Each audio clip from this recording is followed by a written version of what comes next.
Hey guys, welcome to Sunless Sea.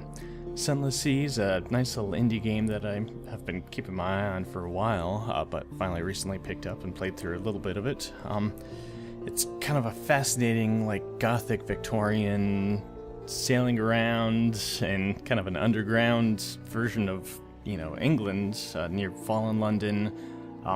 It's kind of interesting. They really kind of just jump you right in without explaining a huge amount of what happened, what's going on, but it's kind of a fascinating, dark, mysterious, almost Lovecraftian style kind of game. So yeah, figured we'd check it out together, and had a game going just so I, didn't completely flounder around with you guys. So, but we're gonna go ahead and start a new game here. So yes, for sure. Alright, so we start off in fallen London. We already have a ship, we already have some supplies, we got a place to stay, things like that. We're going to go ahead and create you can just jump right into the game if you want to. We're going to go ahead and actually create our character. So let's choose a past. I'm going to try to actually read some of these things too, because I feel like I tend to just breeze through things. So if I take my time and read it, that way nobody gets a chance to miss what's being said. But 3 decades ago, in the reign of Victoria, London was stolen by bats. Now it lies a mile below the surface. That's not important. What's important is the vast Black Sea beyond London, a sea which is yours to explore. So yeah, fascinating that London was stolen by bats. Alright, let's see here. Higher than 0, so we already have quality of... we already have lodging here in fallen London. Who are we?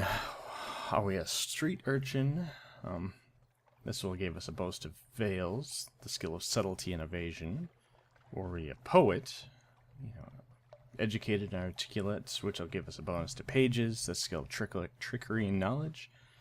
Veteran of the campaign of 68, which will give us a bonus to iron, which is used for causing direct damage. Was I a fallen priest, apparently? Nothing left ashore for us.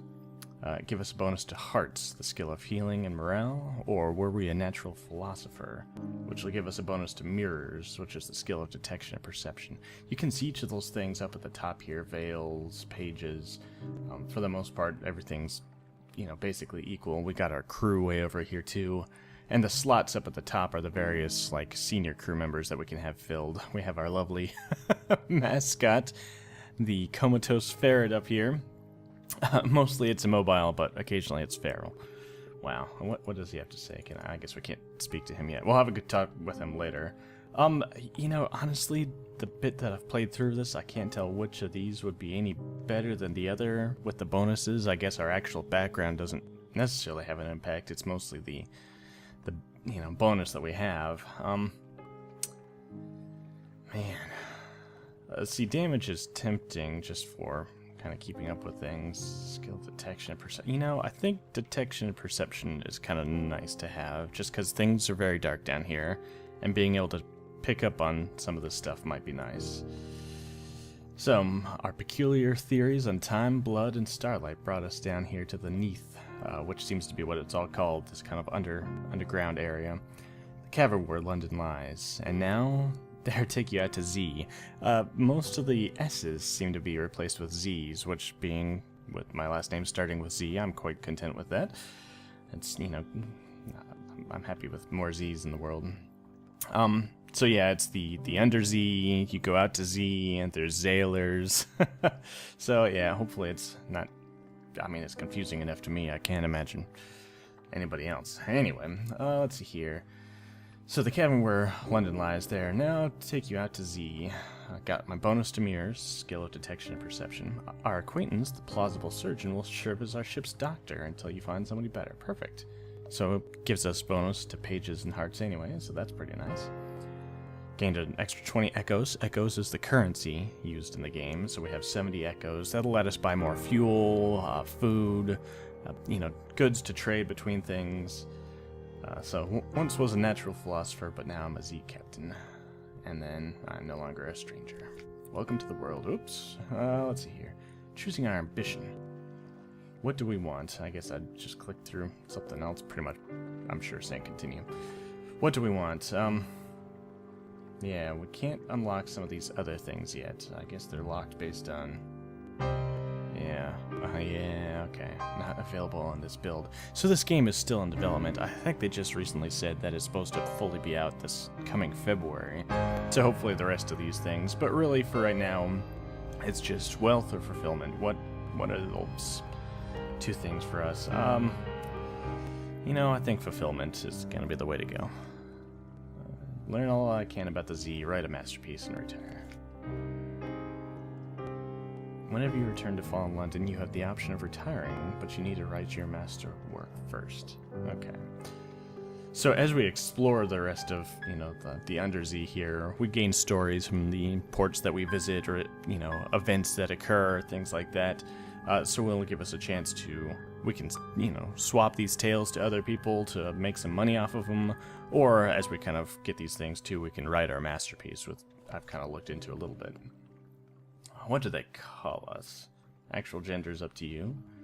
Fortunately, you've got some pretty, you know, equal, you know, you don't have to be a sir or madam, you can just simply be citizen or captain. I think I'm gonna just stick with captain. I don't really like being called sir, and my lord just seems too pretentious. Captain's not too pretentious, I'm fine with that. Call me captain. Call me Ishmael. Alright, captain it is. Perfect. Continue. Let's see here. Choose our name and our little icon. It's, you know, much as I love the kind of dapper top hat look, even like the fedora look, it just seems odd for like a ship captain to look. This looks more like, you know, a professor or, you know, a doctor. I'm not sure if I would get on a ship whose captain looked like this all the time. Oh, goodness. You know, if there are tentacles coming out of my head, I don't want to be under that captain either. You know, if the dude wore a fedora, that'd be pretty sweet. But like I just came from college graduation and now I'm your captain.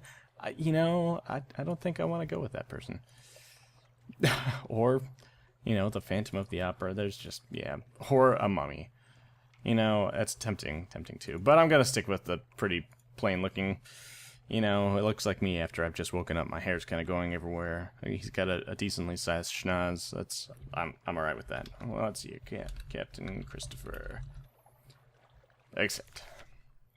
Alright, we are now pretty much fully in the game. If we wanted to, we could just go ahead and set off.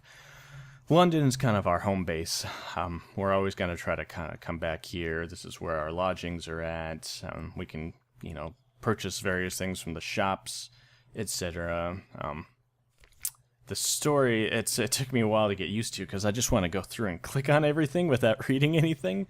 And it kind of, yeah, it's not how it works because I'm used to just clicking all these things and they'll disappear after I get whatever I want from them. It's not entirely how it works. So the help me all at Z,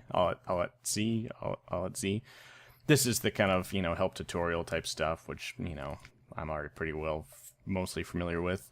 Our lodgings, we can do a few different things, read the morning paper, rest if we have money, things like that, which we do have money. I'm going to go ahead and I'll try to make a habit out of going through some of these things because they'll be nice to kind of pay off over time. We won't do this just yet. So our lodgings only appears here. Let's pop into town.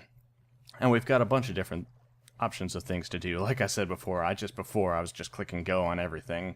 Whereas that's not the case. It's, you know, I almost wish it was laid out slightly differently on things that there were to do. So something like cruising the Wolfstack docks, you know, this is a pretty much, you know, you waste 30 echoes gambling with a chance to either win more or lose those 30 echoes.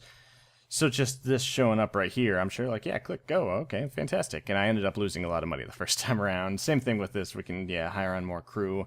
So it's almost a thing to make myself slow down and read through all these things.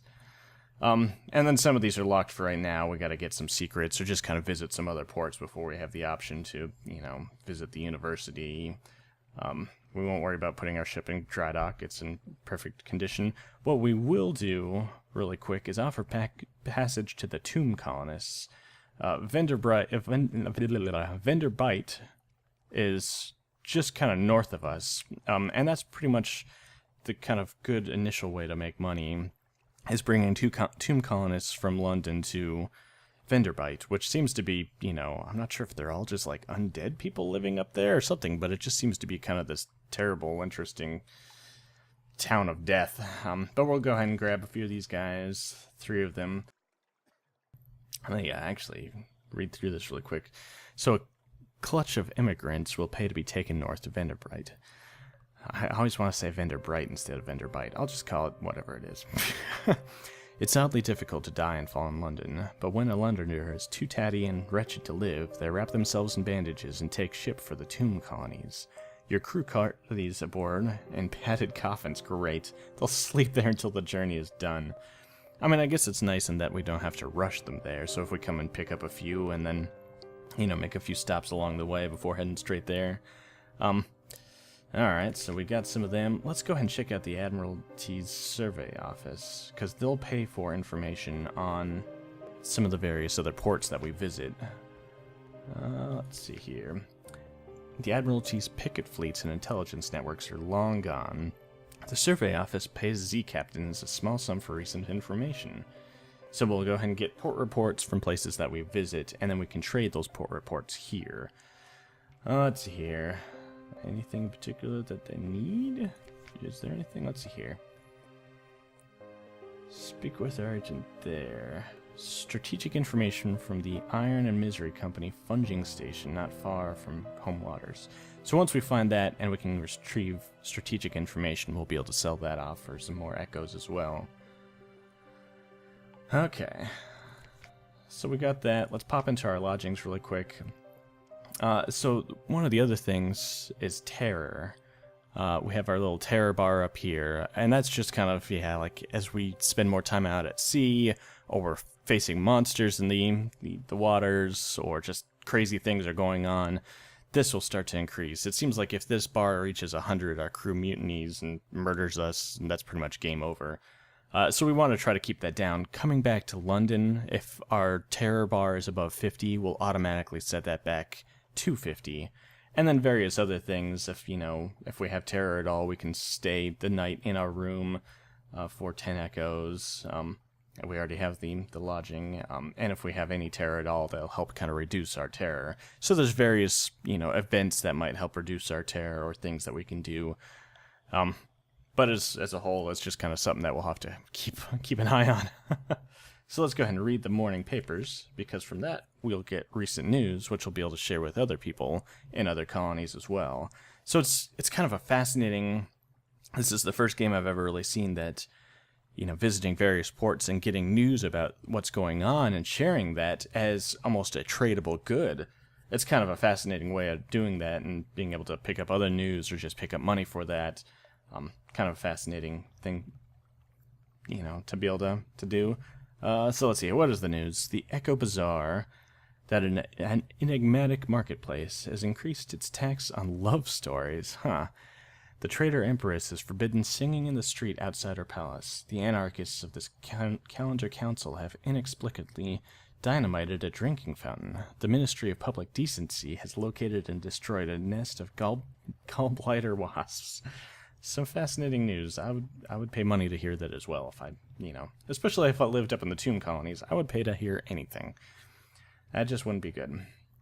So, okay. So Story is visiting whichever port we're at, or wherever we're visiting, we have the option to do those various things. The hold on our ship. So we have fuel and supplies, which we also have up here. Fuel gets burned up as we're cruising around, obviously, in our steamship, and then food gets used up over time as well. We have 3 tomb colonists, 70 echoes. You're in unforgiving mode. Yep, there's unforgiving and merciful mode.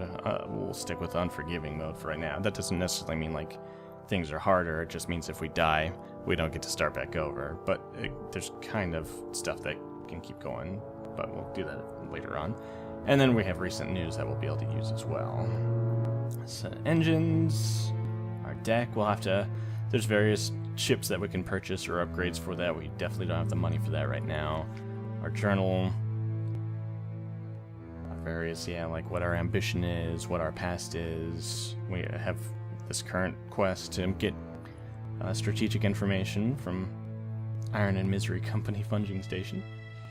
Our officers, so if we hire on more officers, we'll be able to... What does our surgeon have to say? Speak to. What's up, buddy? Hello, my dear, my dear. Sit down carefully. Just let me tide away these implements. We don't want any carelessness, do we? See, I'm kind of curious how I'm going to give voices to... I guess it makes sense to give voices to everybody else but myself, because this is what I actually sound like. You know, just because I'm a Londoner doesn't mean that I can't have an American accent. Oh ho ho, would like to talk about secrets, would we? Secrets are my very favorite. Spinning a secret will improve your pages, but no higher than 50. What are our pages? Speed at we convert fragments into secrets. I still don't understand all of that. Hopefully we'll learn more about that as time goes along. It seems like as we investigate things, our pages increases, and then we have enough, or as we investigate things, we get fragments. As we get enough of those, they become a secret. It's all very fascinating and odd. So, okay, spinning a secret will improve our pages, which increases the speed at which we convert fragments into secrets. My goodness gracious, okay.